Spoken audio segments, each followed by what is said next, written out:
Absolutely, 100%. That's absolutely what they found when they done research about ADHD and how it affects girls and how it affects boys. There's a big difference. So there are these unfortunate stereotypes. I mean, on the other hand, you might say that if you're a woman with ADHD, you could just say, "Well, screw this," and you can say, I'm gonna break all the stereotypes in the world. So I'm gonna start this business. I'm gonna be an entrepreneur. I'm gonna do these things that are completely unexpected. And we can see, I mean, I've seen it firsthand with some of my former students. Some women who are doing phenomenal work. I mean, they have ADHD. They're being phenomenal entrepreneurs, but it's largely because they essentially just say screw all these expectations from people have on me, and they kind of breaking all the stereotypes. Hey, friend, and welcome back to the Driven Woman Entrepreneur Podcast. I'm your host, Diane Wingard, and today we are kicking off a brand new series for entrepreneurs with ADHD. I have been following the work of Dr. Johan Wiklund, a professor of entrepreneurship at Syracuse University, who specializes in research on the intersection of entrepreneurship and ADHD. In fact, his own diagnosis in 2012 was the pivotal moment in his own career path. Dr. Wiklund and I will tackle what the research has to say about gender differences in entrepreneurship with ADHD, how to build a business with your ADHD traits in mind, and his own experiences being diagnosed later in life. Let's get right to it.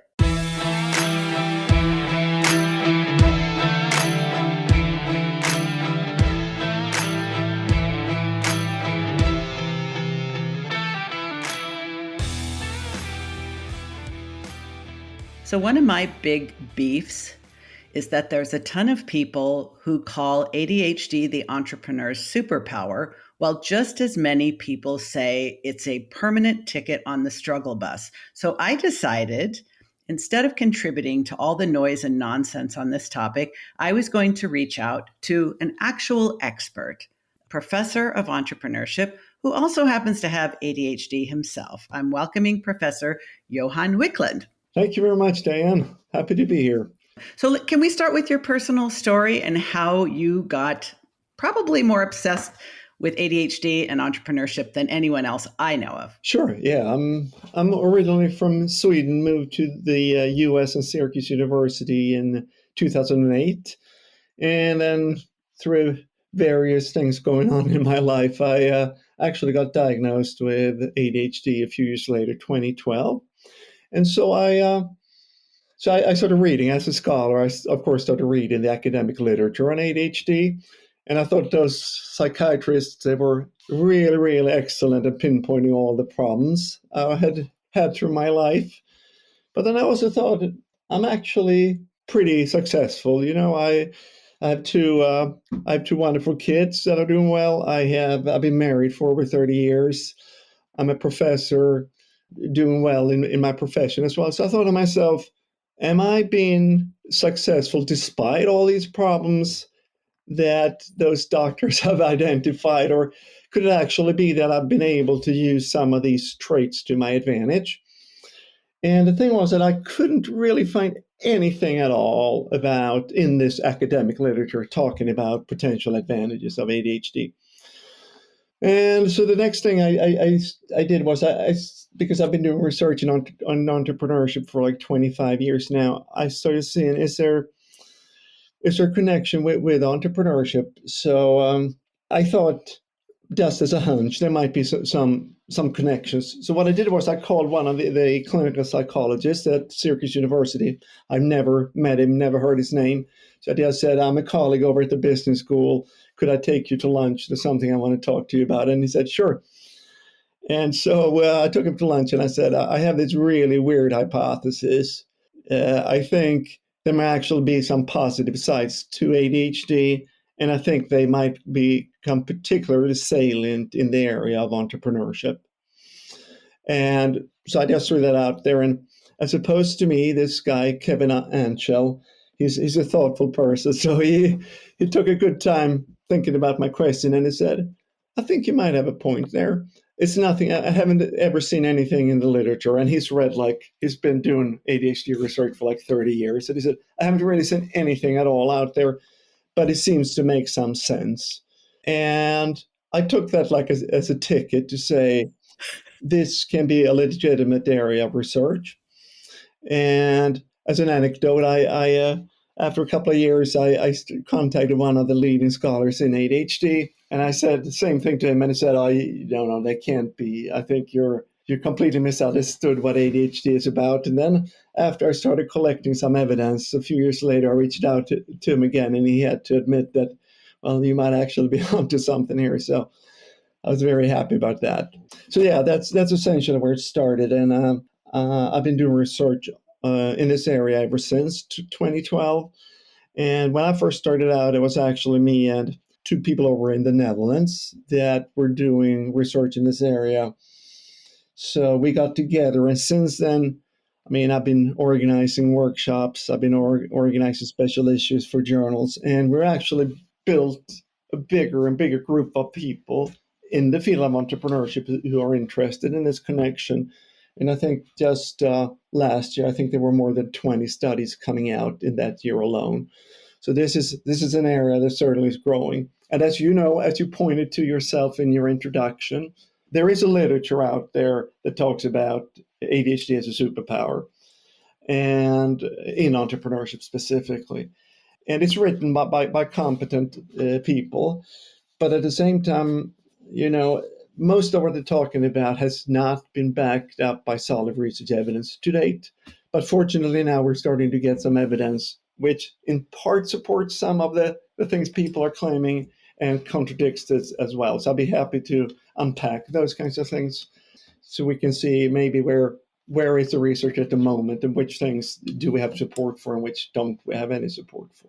I would love to unpack that with you. And actually, I'm smiling so much as you're talking because two of the things I'm noticing that I have in common with you as a fellow person with ADHD, as a curious, thoughtful person who doesn't just want to take things at the surface level, but really, when I'm curious about something, I'm all in and I'm going to do a deep dive and I may not come out for quite a while. And so, because of your curiosity, you thought, I have to find out more about this. And I'm wondering, before we get into the unpacking, when you heard one of your colleagues say, you know what, I think you might be onto something. And then another one said, you don't know what you're talking about, basically.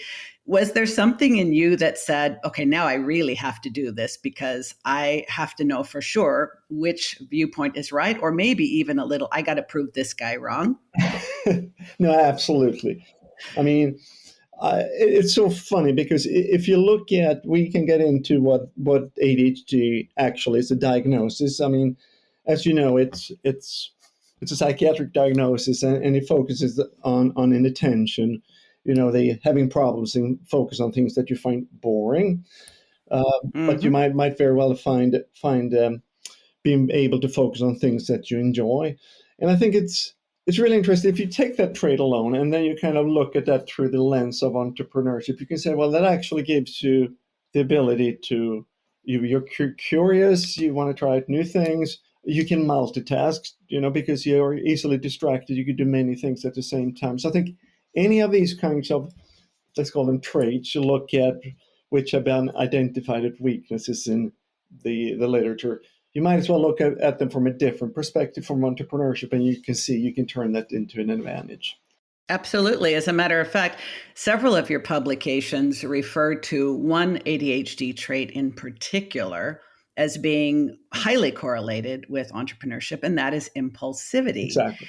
And distractibility means, okay, you might be pulled away, but maybe you'll find your way back. But it's the impulsivity that you've written about Yep. extensively that seems to suggest that when you're going to start something new, you're going to found a company, you're going to start a new adventure, Yeah. you do need to be able to follow that impulse and not get distracted by uncertainty. Yeah. Because once that happens, you're probably going to get derailed, right? No, absolutely. I mean, the important thing about impulsivity is that, as you know, because you have ADHD yourself, is this thing, the inability to wait. You know, so it's like, Mm-hmm. and the propensity for action over deliberation. So it's like Mm-hmm. you want to Mm-hmm. you want to do things and you want to do them immediately instead of waiting. You know, if you look at entrepreneurship, you're an entrepreneur yourself, so you know that there's a lot of uncertainty. You know, you always have a choice: should I do this or should I not do it? Should I wait? And it's like, most people would just say, okay, well, I don't know if this is going to be successful or not, so I'm not going to do anything. So, I mean, my favorite example is actually Christopher Columbus. I'm sure he Mm, must have had ADHD because it's typical like example. Everybody says, no, no, no, no. I'm not going to go and see if I can get to India through the other way because God knows where I'm going to end up. I might die on the way. Whereas he's more like, well, of course, that's exciting. It's something I like to see what's there. So you kind of you do stuff. So that's a link that because there's so much uncertainty in entrepreneurship, you don't know what's going to happen. Impulsivity is the thing that kind of can trigger you to actually do stuff. It doesn't mean that you will be successful. I mean, as we might talk about later, there's a lot of entrepreneurs who don't succeed, at least not the first or second time. But at least we can see that people who have ADHD are much more likely to actually act on these opportunities that they discover and try to become entrepreneurs. yeah, absolutely too. I think, being curious about figuring something out, solving a problem. How many entrepreneurial ventures start with someone noticing a problem, looking at the current market solutions and seeing, I think I could do better, or there's a gap. Yeah. And I wonder what it would look like if we tried this, and you're off to the races. But if you're not able to follow that curiosity with an impulse, with an intuition, just to see what happens. I mean, I'm sure you've gotten yourself into all kinds of trouble over your lifetime thinking, what could happen if I do this? Yeah. But that's how it starts. And in the process, we learn that we can fail and try again. And I think something I've noticed a lot, and I'm really curious to know your thoughts about this. Something I've noticed a lot is that, like you, I've seen there are lots of people with ADHD traits who go into entrepreneurship and are very successful. But there are others who have these same traits who meet with failure after Yeah. failure. So, like you, I'm very curious about why this is. And I think, and I'm really curious to know what you think about this, I believe one of the reasons is different people have different relationships with failure and what they make it mean about them. Absolutely. I think there are many reasons, but I mean, I think one great example that I encountered was an entrepreneur who was on I think it was starting his like 10th, 15th business. So, of course, I asked him after a while, what has happened to all these other businesses you were running in the past? Did you fail? And he goes, didn't really fail, but I got bored. So it's like, I was doing these things. And once these businesses were up and running, I didn't feel a challenge. It wasn't interesting to me anymore, so I decided I'd close those and moved on. And I think that's typical of people with ADHD, that you're like really good at the very initial phases of being an entrepreneur. When every day you get into the office, it's like a new challenge. Something new is happening. It's always exciting. You talk to new customers. But as you know, once you started a business, you've been running it for a few years, it becomes much more mundane and more, you start managing people, you start doing more the same thing over and over again. And first of all, I think the advantages you might have had thanks to your ADHD, they kind of wear off. And also because with ADHD, you're easily bored. You might even decide that, it's not no fun anymore. I need another challenge. I need to start another business. So I think that is part of the explanation, at least. That people with ADHD typically are not in it for the long haul, but more like want something new, exciting again. I 100% agree. As a matter of fact, the way I talk about boredom is that people like us treat it as a life threatening condition. We just can't tolerate it, don't want to tolerate it. The minute we start to feel it, we are off doing something else. And all businesses become boring Yeah. to some point. And if you're really practicing what I call radical self-acceptance of your ADHD traits, Yeah. you would build the expectation in from the beginning that once it starts to get boring, you have already been cultivating someone else that you can hand it off to Yes. who could move it forward. Like, not everybody needs to be in something from beginning to end. No, Sometimes we need someone to get it out of the starting blocks and then hand it off like a relay race to the next absolutely. person. And another option that we're seeing with some people with ADHD running businesses is that they continue innovating. So rather than having a traditional CEO role where mainly manage people and maybe customers, they take on more a CTO role where They work with developing new products, new technologies, and so forth, which kind of gives them that excitement and sense of novelty. So that's another way, kind of carving out a role within the business where you can get more excitement, get more novelty than in a traditional CEO role.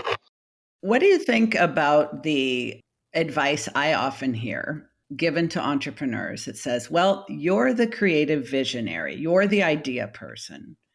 What you need to do is partner with or hire an implementer, someone who can execute for you. Do you think that's good advice in general, or maybe not? I do. We actually do have some research evidence. We looked at actually in Denmark, all new ventures in Denmark, and we looked at whether the founders have ADHD or not. And then we focus on only those that are started by teams. And we've seen that actually the best teams, they have one person with ADHD. Let's say we can talk about only 2-person teams because that's what you're talking about. Okay. If one person has an ADHD diagnosis and the other one does not, that's where you find the highest performance. If both people have an ADHD diagnosis, that's the worst. And if neither of them has an ADHD diagnosis, that's like the medium, so to speak. So yeah, there's actually evidence that if you have ADHD and you're looking to start a business, it might be a good idea to start with somebody who has the opposite traits. I mean, I can speculate. I haven't done research, but I've seen some research. I think that might relate to romantic relationships as well, where I think that those where you have somebody who might be opposite of yourself might lead to more long-term relationships. And the reason for that is, I mean, when I've interviewed a lot of folks that run businesses and have ADHD, it turns out that they actually outsource some of the self-regulation to their partners. In other words, as you know, it might be hard to regulate. For example, if you're an entrepreneur, you might work, this happens all the time. Entrepreneurs with ADHD, they work like 18, 20 hours per day, and they just crash and burn. I mean, they just burn out within months. And of course, if you then have a partner who kind of makes sure that you don't work 20 hours per day, but maybe 12 hours, and you actually do eat ever so often, and you get a few hours of sleep every night, that can be very helpful. So I think it's the same thing, in a business, that you have a business partner who kind of makes sure that you don't go overboard.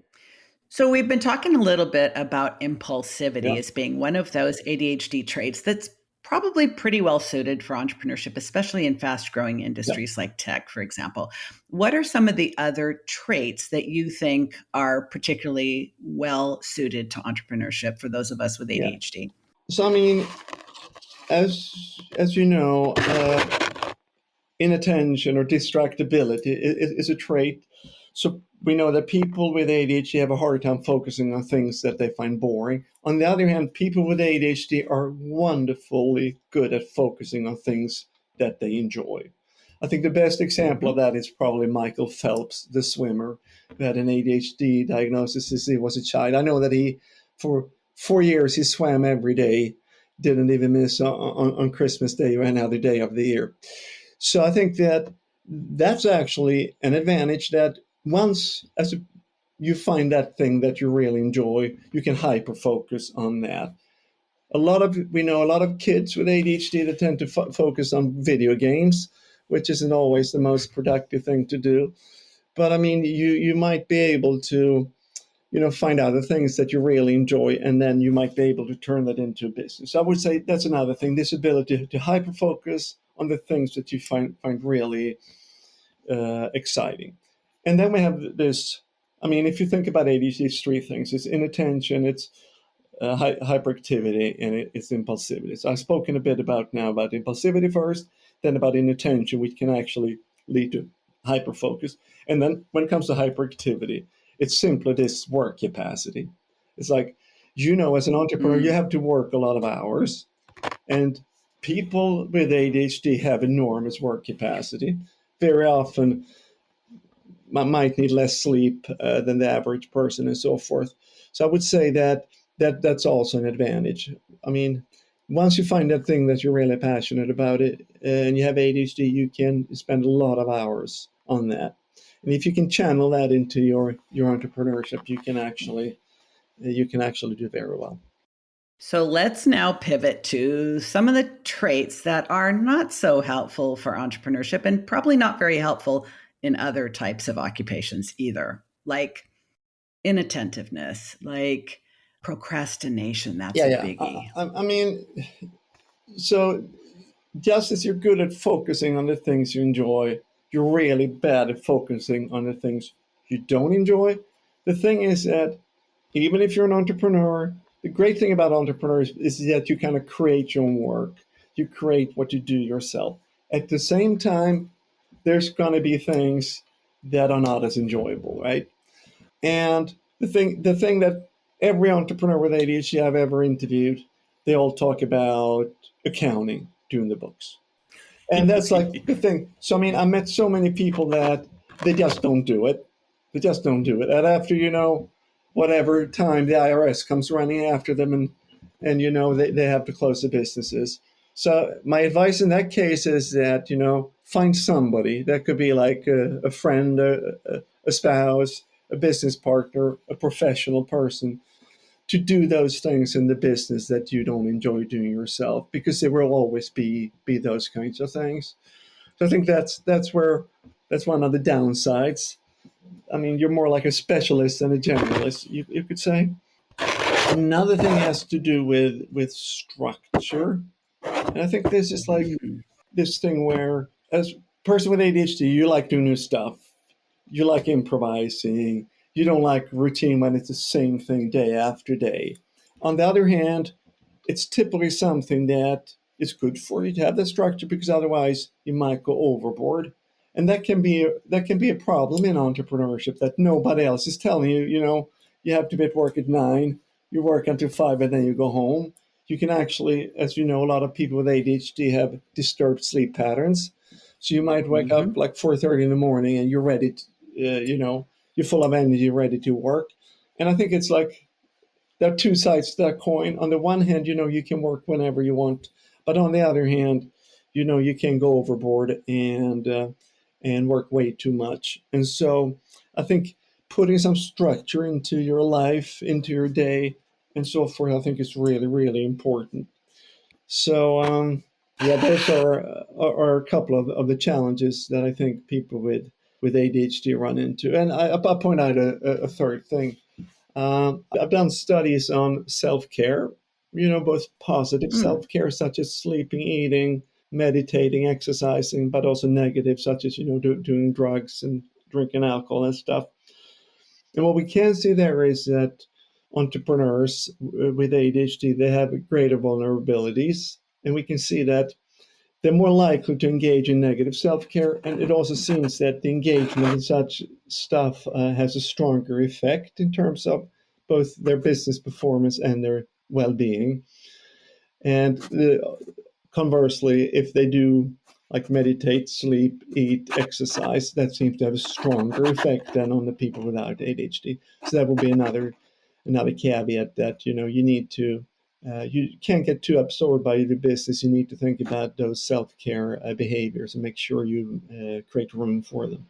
It sounds like you and I think in a very similar way about many things, including, I don't think I've ever heard anyone else refer to things like drinking and drugging and all the other addictive type habits we could get into as negative self-care. I refer to it as all behavior is habit forming. These are habits that we are more prone to develop, and they're harder for us to get rid of. But they all serve a purpose, don't they? Everything that we do, every single thing we do is serving a purpose. And maybe in the case of watching too much Netflix or YouTube or TikTok or whatever, the purpose it's serving is filling your time because there's something you should be doing that is boring to you and you're resisting and you don't want to do it. So you just fill up your time with this other thing. So it actually is serving a purpose. It would be considered negative self-care because you're not going to move the needle if that's how you're spending your time. It's also interesting. I mean, you're perfectly correct in everything you're saying. It's also really interesting to know that if they've looked at studies now in the mainstream mainstream ADHD literature where they look at people taking medication, people meditating, people doing exercise, and it seems that they have about the same effect. So it's like it's extremely important for anybody with ADHD to exercise and try to get into some kind of meditation routine. I seem to be unable to do it myself. I try to exercise every day. I mean, I've become really good when it comes to that. But this thing about even taking 5 or 10 minutes to get into mindfulness routine has been very difficult. And then, but it seems that they are just as important and have the same effects as if you take some kind of medication. So it's really, really important. Well, I have a suggestion for you on the meditation front. Okay, let's hear it. It's just so happens I've been a practicing Buddhist for almost 20 years. Oh. But I don't sit on a cushion with my legs crossed and think of nothing. It's impossible. You know that. It's not just an ADHD brain. There's no human brain that can just go blank. Otherwise, we would be dead. But I try to turn things into a more meditative practice. For example, just taking a walk, instead of being up in my head or looking around to see if there's any people to interact with, which would be my default mode, I can look at the ground and pay attention to how the leaves crunch under my shoes, or how even or uneven the ground is. I could pay attention to just the circle around my feet, how it feels, how it looks. That's taking an everyday thing and making it more meditative. You can wash your dog in a meditative way. You can fold your laundry in a meditative way. You can clean your desk in your office before you go home for the day in a meditative way. But it just requires that you actually are paying attention to what you're doing. But knowing that it's only going to be for 5 minutes, you could probably do that. So it'd be curious to know if you try that out, what you think. Thank you. I appreciate the tip. I'll do my best to implement it. So Okay. should we say a few things about gender differences potentially?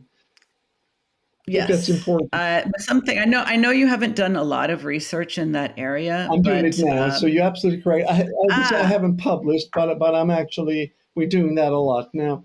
In part because I speak to people, the clinicians, and asking them what are like hot topics in ADHD proper in the mainstream literature, and also because I'm working with people who have like done the research on gender. And I think myself now, since I started doing that, I think it's really, really important because there seem to be some important differences. And absolutely so. Yeah. So, as a matter of fact, I think I may have shared with you when I was in graduate school at UCLA in the 90s, I was working with little boys with ADHD because in the early 90s, little boys were the only ones who were being identified. And at that time, I had a social skills group with elementary school age boys. And because I was an eager graduate student who always wanted to do more because I have ADHD, I suggested to my supervisors, would it be okay if I got to know their parents? Because I'm only seeing these kids a couple hours a week. It's probably not going to have any lasting value. Maybe if I met their parents, I could give them some suggestions for how they could continue to implement these things at home. Well, what happened was, my group was in the evening, and most of the time, these boys were being brought by their fathers. So I started to meet a bunch of these dads, and I started to think, hey, wait a minute. These men have the same traits as their sons, but no one, and you know this because you've been doing this for a long time, no one in the early 90s was identifying any adults with ADHD. We were still thinking of this only for kids. So I go back to my supervisors and say, excuse me, I know I'm just a lowly grad student and I don't know anything, but I've noticed that these dads seem to have the exact same traits. So I don't think that this condition is one that we outgrow. And of course, they said, oh, don't be ridiculous. We know that this is a condition that's only in boys and they're outgrown by adolescents. So I said, I'll tell you what, this is what I want to do my master's thesis on. And it won't surprise you that half of these men were extremely successful in their careers, and half of them were struggling in every way, vocationally, occupationally, relationally, socially, and financially. And that was the beginning of me thinking, I'm pretty sure this is a lifelong condition, but it was still at least another decade before anyone really started thinking about this in girls and women. Hey friend, it's Diane with a quick announcement. If you have ADHD, you might find it hard to listen to full-length interviews like this one. But instead of listening at 1.5 speed, I'm going to suggest you do something different. If you're starting to lose focus, just hit the pause button right after this announcement and come back for the rest later. You might have to make a note to yourself to come back later. Dr. Wiklund does have a slight accent, and there are a couple of places where there's a little bit of noise interference. I don't want you to miss a single word of this conversation because it is so, so good. And I don't want you to miss his groundbreaking announcement about the work he's doing to develop ADHD-tailored entrepreneurship education. Once you're finished with the entire interview, I've linked in the show notes to a few other episodes that are terrific companions to this one. Okay, announcement now over. No, I read a review published in 2001 where I forget the exact sentence, but it says ADHD is something that only exists in boys, and that's as recent as 2001, and that's published in a high esteem psychology journal. But I think it's really important to think the way I look at this in terms of entrepreneurship and gender and ADHD is that for women, it's a bit of a double whammy because both entrepreneurship has clear male connotations. I mean, you might think about being competitive, being assertive, taking risk. Those are typically things we associate with male characteristics, right? That's stereotypically male, whereas, being collaborative and so forth, things we associate with female. Same thing when it comes to ADHD. If we think about, things such as being aggressive and angry, which if you're impulsive, you tend to easily get angry. Being angry, things such as kind of running around in the classroom, not sitting in your chair. A lot of these out-acting behaviors we associate with ADHD, they're also much more male-coded. They're much more acceptable for boys or men than for girls and women. So I think that's really important to understand that as a female entrepreneur with ADHD, you overcome two stereotypes, and we also know that because of this, girls and women tend to internalize a lot of their symptoms and have more like anxiety, depression rather than aggression and hyperactivity. So it seems that when we have looked at the studies we have to date, it seems that the advantages to ADHD in entrepreneurship are largely associated with the male characteristics of ADHD, and also that if we just compare entrepreneurs with ADHD who are men and women, it seems that the men perform better than the women do. So it seems that it's really that has definitely been my experience. Yep. So so when it seems that it's really hard to overcome those two stereotypes at the same time. And another thing we found that I thought was really interesting was we looked at entrepreneurial teams, and then we looked at team conflict. And it comes as no surprise to anybody that those entrepreneurs with ADHD were more likely to get into conflict for obvious reasons. I mean, first of all, you're differently wired, so you have different perspectives on the world. That, of course, is a great advantage, but it also leads to more friction, right? Because you're essentially, it's easier to have a team where everybody's the same, then it's more harmonious. But also that, people with ADHD tend to create more conflict because of their impulsivity and so forth. But we all found that the women entrepreneurs, they suffered more from these conflicts because, as a woman, you're not supposed to get into conflicts. You're supposed to resolve conflicts, right? So we found that they weren't more prone to conflict than men entrepreneurs, but they took a greater hit in terms of their well-being when they got into conflicts. One of the things I have also noticed, and you may be studying in your current research, is that I think women in general are culturally conditioned to avoid making mistakes. Absolutely. We want to be perfect. We want to get the A's. We want to do it right. And unlike most boys with ADHD who may struggle to do well in school, most girls with ADHD are less hyperactive, are more interested in pleasing the authority figures, the teachers, the adults, their parents. So they do tend to do better in school. But what is the cost of that is their self-esteem. Yes.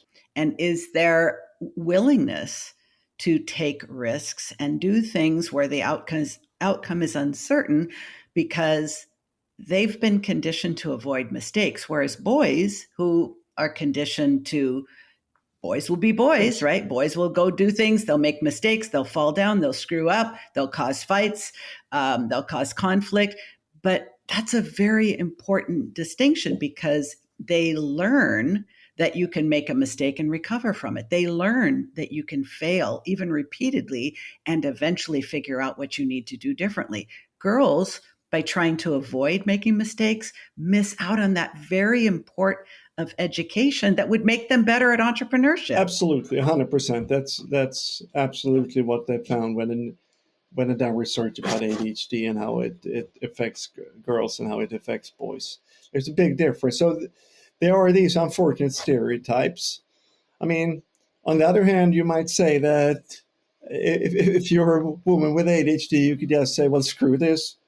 And you can say, I'm gonna break all the stereotypes in the world. So I'm gonna start this business. I'm gonna be an entrepreneur. I'm gonna do these things that are completely completely unexpected. And we can see, I mean, I've seen it firsthand with some of my former students, some women who are doing phenomenal work. I mean, they have ADHD. They're being phenomenal entrepreneurs, but it's largely because they essentially just say screw all these expectations from people have on me, and they kind of breaking all the stereotypes. I think we have to be able to carve our own path, create our own rules, and decide what suits us best. Because I also think women tend to be conditioned to seek permission. And you and I both know the adage, it's better to seek forgiveness than to seek permission. And I think that advice is more easily adopted by most men just because Yes. of the differences in all the things we're talking about.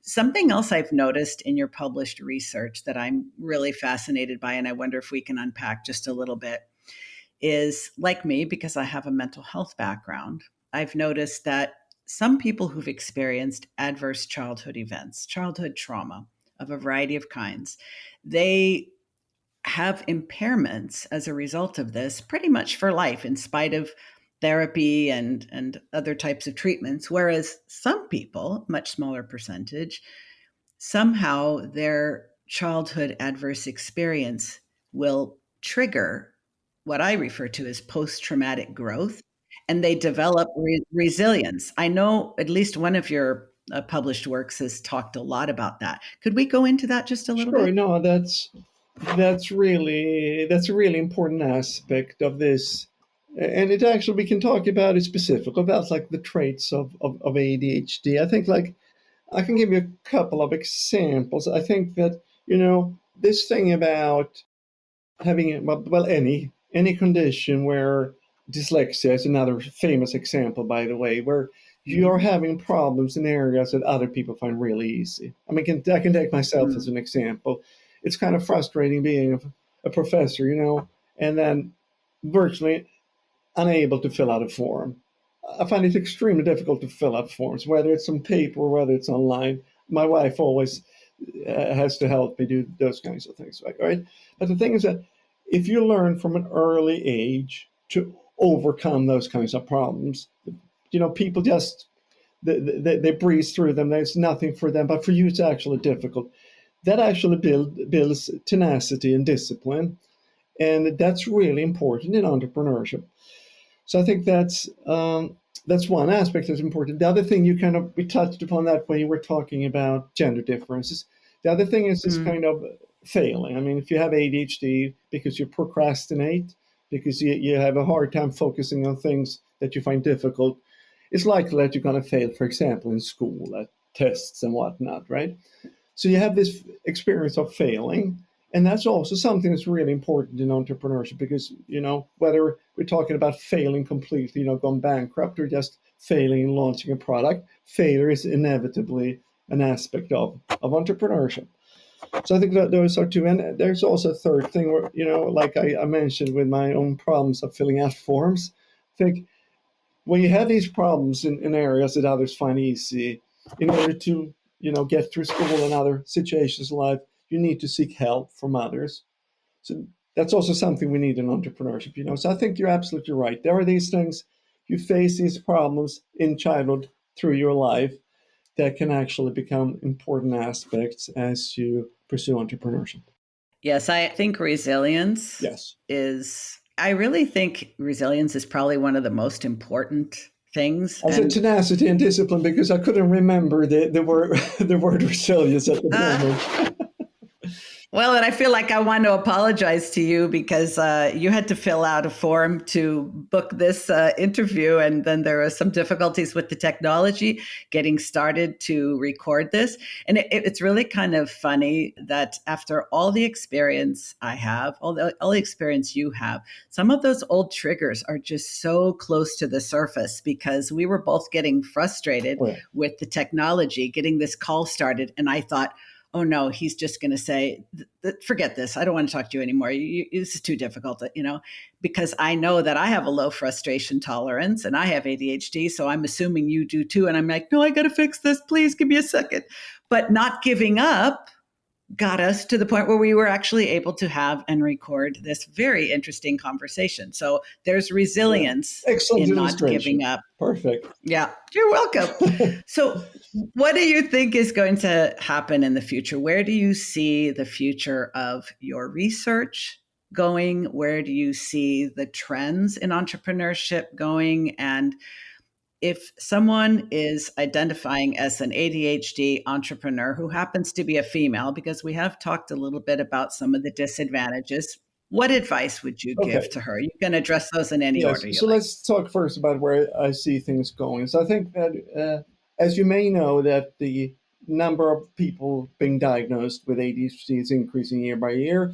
Some people talk about that's big pharma, that kind of are pressuring this, but that might be true to some extent, but we can see that in other countries, such as my birth country, Sweden, where medicine is or healthcare is socialized. We see the same trends. We see the trends all over the world that, the percentage of people being diagnosed with ADHD is increasing rapidly, actually. And currently it's about 13.5% of all adolescents in the US have a diagnosis. That's a very large share. So, So that's one thing. And the other thing I think is that we can just see in the last decade that people now speak more openly about mental health issues, whether that's anxiety, depression, or ADHD. So I think that, we have more people with a diagnosis and people are also more open and willing to talk about it.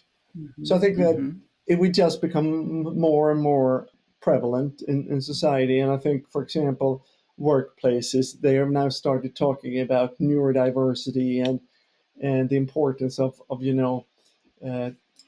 having neurodiverse teams and looking at these kind of conditions as one aspect of diversity in addition to gender and race and so forth. So I think that's one thing that's happening, that we just see a greater tolerance for, acceptance of, openness about ADHD, and I think it's really, really good. What I'm doing myself in terms of my work is that because I know that people with ADHD are attracted to entrepreneurship, but at the same time, they often shy away from higher education because our educational system is so poorly adapted to the needs of people with ADHD. What I'm doing myself is in the process of developing entrepreneurship education specifically for kids with ADHD. And that not at the university level, but at grade and high school level, because I think it's important that they get exposed to this early on, because A, there's a high probability they're not going to go to college, and B, there's a high probability they're going to start a business. So that's where I'm working. It's more on the educational side than the research side. In terms of research, I'm actually I'm going to dig deeper into these gender issues because I think they're really, really important. And we're seeing that women entrepreneurs with ADHD seem to be at a large disadvantage. So I think it's important that kind of, thanks to your podcast and other mechanisms, that we get that message out there and that we get a better understanding of it. So, but you also asked what people with ADHD should think about. I think or you asked me what women with ADHD might think about as they enter entrepreneurship. So, I've been through a couple of them. So let me mention maybe 4 or 5 different things. So, one thing was this thing about fun versus boring tasks. Any job, any profession, anything you do, there's going to be some things that are fun, some that are boring. Try to outsource the boring stuff. Get somebody else to do it because you're not going to do it yourself. Just like whether that's a friend, a family member, a professional, doesn't matter. Try to get somebody else to do it. The other thing is this thing about structure. The fact that you might hate it, but you need it. So same thing there, whether that's you just making a weekly schedule for yourself, making sure your phone gives you an alarm whenever you need to eat, or whether that's through a professional ADHD coach or a spouse, whatever, I don't care. I think it's just important to get it somewhere. Another thing is that we know that largely because we live in our heads, like you said, we don't reflect, we don't meditate. People with ADHD tend to have poor self-insight, poor insight into who we are, our strengths and weaknesses. So I think it's important to understand, what am I good at? What am I not so good at? And that's important for everyone, but it's a larger challenge for a person with ADHD to understand those things. So I think that's something that you might want to spend time on. And I think that meditation is one way to approach that. And then, as I mentioned, the thing about self-care, the importance of engaging in those positive behaviors and trying to stay away from the negative ones as much as you can. And maybe finally, enthusiasm is a great thing. People with ADHD are very enthusiastic, but be enthusiastic, but don't get carried away. I often say as a joke, I said, anything that's worth doing is worth overdoing. I don't think that's a good. My version is too much is never enough. Okay, yeah, that's the same thing. I agree. So, but I'm not sure that's always a good way to lead your life. So I think that be enthusiastic, but try not to overextend. So those would be, I think, my advice. And specifically for women entrepreneurs, it's like stick it out, hang in there. You're up against stereotypes that aren't in your favor, but you can overcome them. I think that's fantastic advice. And just thinking that some of us, and I know you have this trait, and I certainly do too, knowing that most of the world is probably betting against you doesn't make you want to throw in the towel. It makes you want to double down and prove them wrong. Great. I think that's the right attitude. And that's why you've been successful, I think, throughout your life and as an entrepreneur running your own business. Thank you so much for spending this time with me. I have really been looking forward to it, and you did not disappoint. This was a wonderful conversation that I think is going to help a lot of people. Thank you so much.